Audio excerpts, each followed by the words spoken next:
Bienvenue sur Affermir ma foi, afin de ne plus être un enfant flottant et emporté à tout vent de doctrine par la tromperie des hommes. Bien-aimé, j'ai le plaisir de partager avec toi ces deux versets qui ont fait l'objet de ma méditation et des partages avec mon épouse alors qu'on échangeait. Et je trouve quelque chose d'intéressant. Je dis bien, je vais partager ça avec tous les abonnés d'Affermir ma foi. Si tu n'es pas abonné, abonne-toi, c'est gratuit et tu pourras bénéficier aussi de ces partages de temps en temps selon que le Saint-Esprit nous enseigne. 2 Corinthiens, chapitre 5, verset 9 au verset 10. C'est pour cela aussi que nous nous efforçons de lui être agréables, soit que nous demeurions dans ses corps, soit que nous les quittions. Car il nous faut tous paraître devant le tribunal de Christ, afin que chacun reçoive selon le bien ou le mal qu'il aura fait étant dans son corps. Bien-aimé, je te conseille de lire ce qui précède pour comprendre le contexte. Mais pour cette occasion, je vais juste m'arrêter sur ces deux versets qui ont suscité une réflexion chez moi. Paul dit, et ça c'est l'apôtre Paul qui parle, dit, c'est pourquoi, donc il y a une raison qui précède, il faut lire ça, nous nous efforçons de lui être agréable. Être agréable à qui? Être agréable à Christ. Soit que nous demeurions dans ses corps, soit que nous les quittions. Le cœur de l'apôtre, à travers ses propos, est préoccupé par être un sujet de joie pour son Seigneur.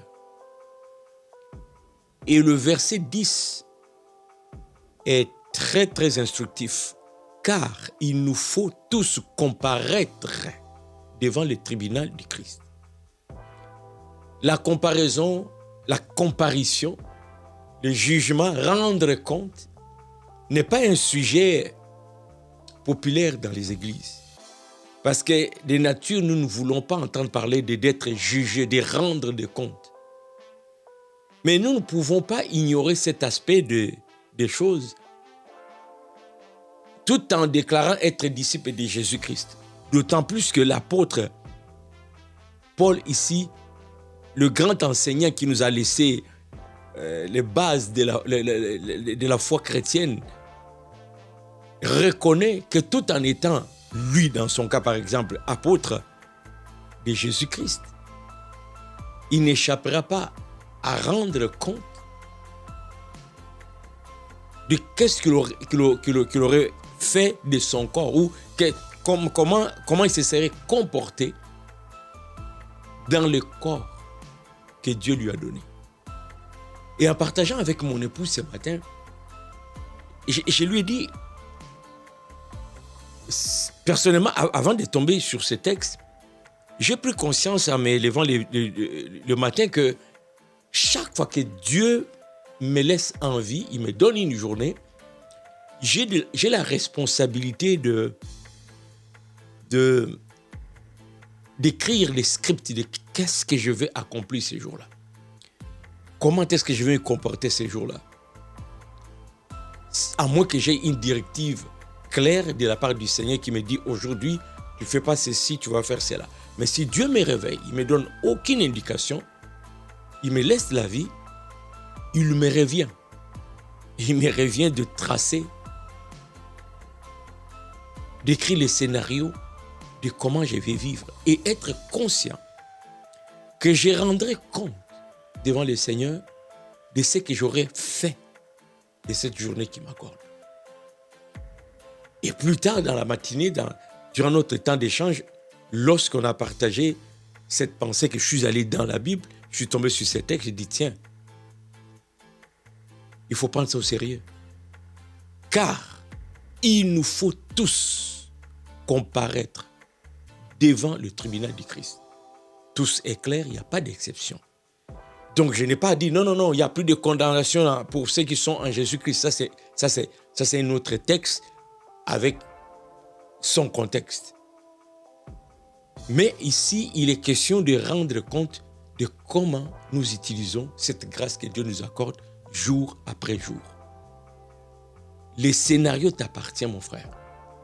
Chaque matin, quand tu te réveilles, prends conscience qu'il est de ta responsabilité de faire bon usage de cette grâce que Dieu vient t'accorder et garder à l'esprit que tu en rendras compte. Tu n'échapperas pas.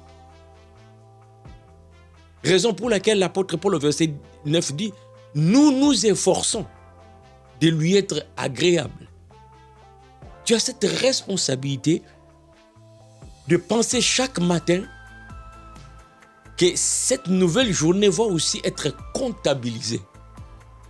Ne fais pas abstraction. Ne l'oublie pas. Ne l'utilise pas inconsciemment. Sois conscient. Dès la première seconde de la prise de conscience que tu es dans une nouvelle journée, bien-aimé, cette journée va compter aussi devant le Seigneur lorsque le temps arrivera pour chacun de nous de rendre compte, comme il est dit ici, afin que chacun reçoive selon le bien ou le mal qu'il aura fait étant dans son corps. Prends conscience, mon frère. Il t'appartient, il m'appartient de bien gérer cette grâce. J'espère que cette petite réflexion t'a interpellé. Continue toi-même, chez toi, à lire profondément ces textes. J'attends aussi tes commentaires. Et si tu as été édifié, pourquoi ne pas rendre service aussi à un autre? Partage tout simplement. Et un autre bien-aimé pourra en bénéficier. Si tu n'es pas abonné, abonne-toi, ça ne coûte rien. Prions les uns pour les autres afin que personne ne perde l'espérance d'être un jour avec le Seigneur pour l'éternité. Continuons de croire en lui, en sa parole et à faire confiance à notre enseignant par excellence, le Saint-Esprit. C'était ton frère Jean Dinsil. À la prochaine.